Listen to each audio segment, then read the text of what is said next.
James Trapia from the Oregonian. Tim, we've talked about 12 personnel for a few weeks now. I realized what they were doing, both particularly to the boundary and especially on max protect.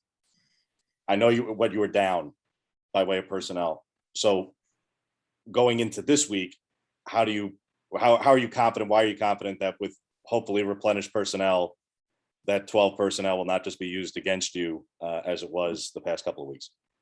Well, we got to continue to develop our guys, and we were a little bit limited package wise last week because we had some younger guys. And so we're trying to keep it fairly simple for them.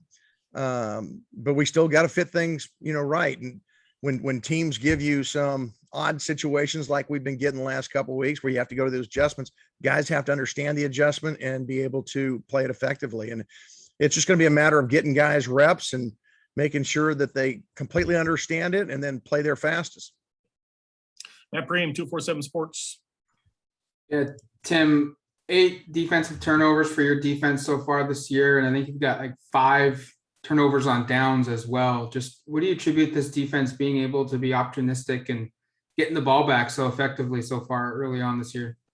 Well, I think there's a couple of things. From day one, when we talked to our defense, our major emphasis is on taking the ball away, not to make a tackle, not to get off the ball. It's get the ball to our offense. And I really am pleased that I think we've got great buy-in from our players. Coach Cristobal's put together such a fantastic culture here that our guys are just sponges wanting to soak up everything that we want to teach them. And when we talk to them about the importance of takeaways and how we're going to do it and how we approach it and the opportunities to take the ball away, and then we of course drill it in our circuits, and then we go out in the field during practice against each other, we see it show up and we emphasize it later, and then finally it shows up during the game. And I think it's just a testament to, one, the character of our players.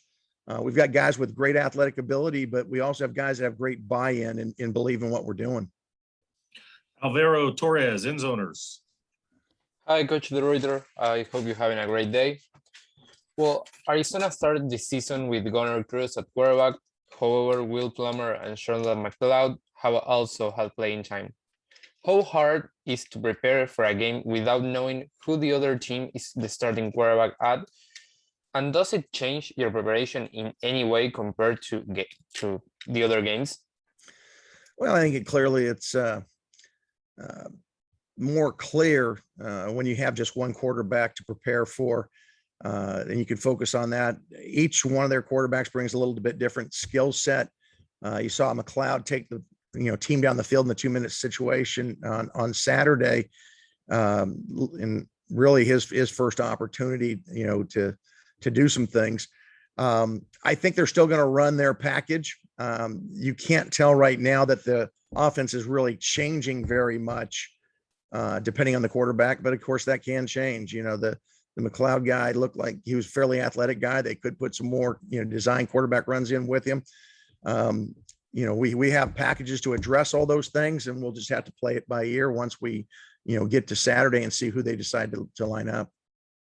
Eric Scopel, 247 Sports. Yeah, following up on this, and I know you touched on a little bit.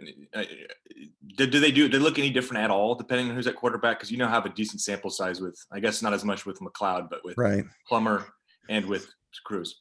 Yeah, no, we're probably seeing a little bit more run game with 15 than 9, but they're both good quarterbacks. They can effectively execute what they're trying to do. There wasn't a discernible difference. Then the 2-minute, it's a 2-minute situation. So it really wasn't that different with McLeod. Max Torres, Ducks Digest. Hey, Coach, it looks like DJ James has really picked up, where he left off since he's returned to the team. Looking past him, guys like Dante, Triquez, Avante, how do you evaluate the depth that you guys are working on building there? Well, one of the advantages, I guess, not having DJ during training camp was seeing Triquez and Dante and having those guys compete against each other. And, every day we go out at practice, we're going against, we think, one of the top offenses in the country, particularly the receivers that we have and the quarterbacks that are throwing. So I think they gained a lot of confidence during camp. That's translated. You first start playing games there's a lot of adrenaline going on, for guys like Triquez, who's not played a ton, and then Dante really, just getting going. I think those things are starting to settle down where they're feeling more comfortable. And then it's about playing where, DJ a year ago got some time. And so he looks like he's settled in pretty good. And so you've got a situation with Mikkel and then those, other three guys, we feel good about our depth that, somebody goes down, someone's going to come in and step up. Zach Neal, Ducks Wire. Coach, back to DJ a little bit. How impressive has it been to watch him get into game shape after missing some of fall camp and stepping up as one of the big contributors on this defense? Well, it was refreshing for me to see that, because you wonder, when they're not with us like they weren't during camp, is he getting stuff done? But obviously he and Jamal both were getting out and working. They were, pushing themselves, because while they were rusty scheme wise, conditioning wise, they were still in really pretty good shape. And it's a testament to the work they put in during the summer and then stayed that way, even though that they were suspended. James Crepea, the Oregonian.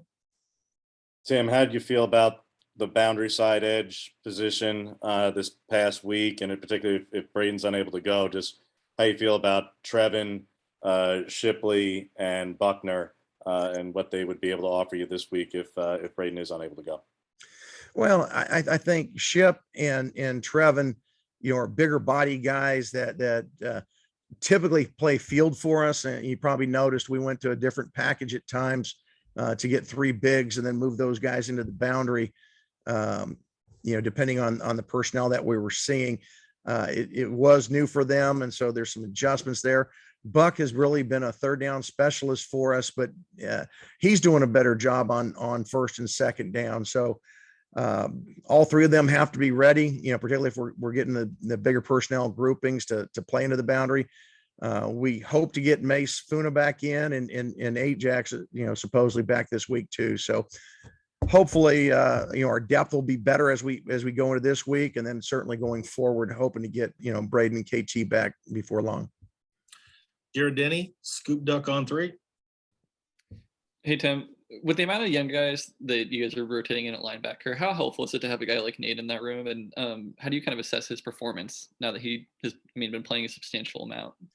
Yeah, when you got a guy like Nate who's so invested and understands our defense and just wants to do everything to help the team, he not only is very serviceable when he's in there, he's helping those young guys.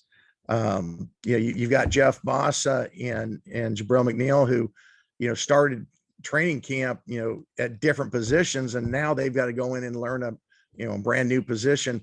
It's hard, but as coaches, we can be around them, a pretty good bit of time, but there's a lot of time where they can't be around us. We're game planning or doing other things.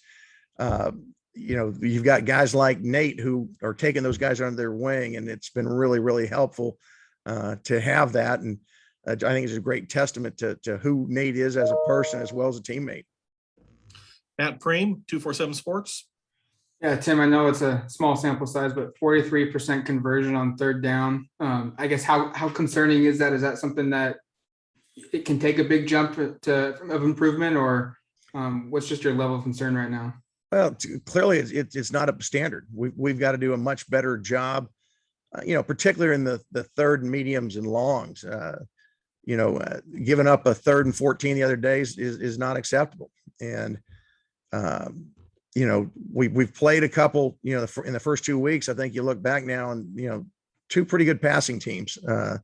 And so I think that was probably part of the factor that, you're playing some pretty good offenses, but regardless of who you play, you got to get off the field on third down. And so I've got to do a better job of designing some things that if we don't have guys that can get pressure with just 4, that we can create some issues for an offense better. And then we just got to execute things better. Eric Scopel, 247 Sports. Coach, despite rotating quarterbacks, I think the one constant for them offensively has been Berryhill, number 1. I believe he has more touches than any of the running backs, and that comes at receiver. Just how much of a focal point does he feel like this week, and how unusual is it for you as a defensive coordinator to look up and see a stat like that where he has more touches than the running backs? Well, he's really done a nice job. I think he's second in the country in number of touches per game.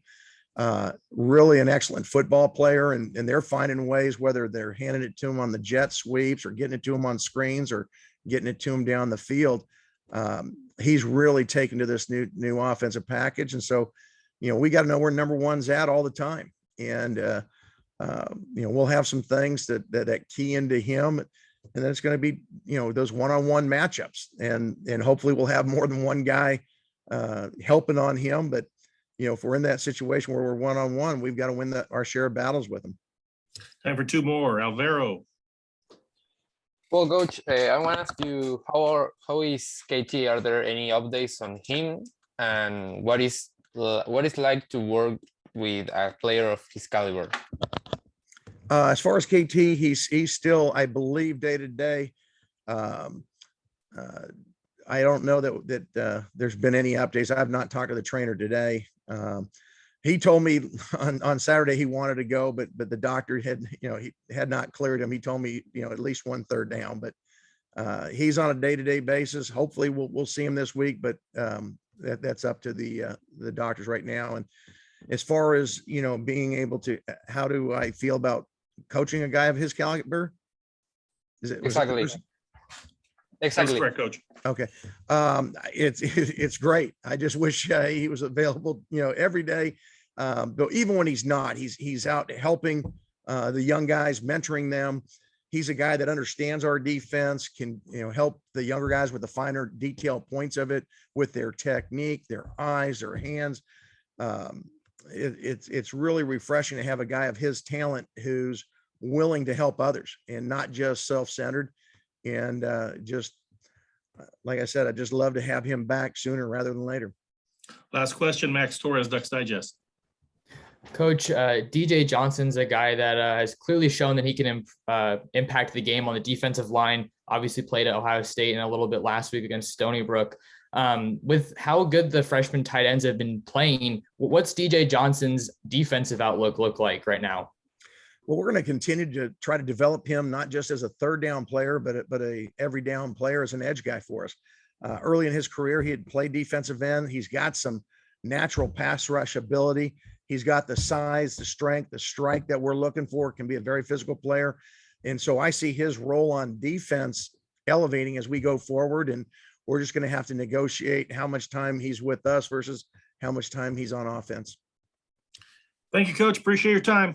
All right. No problem, guys.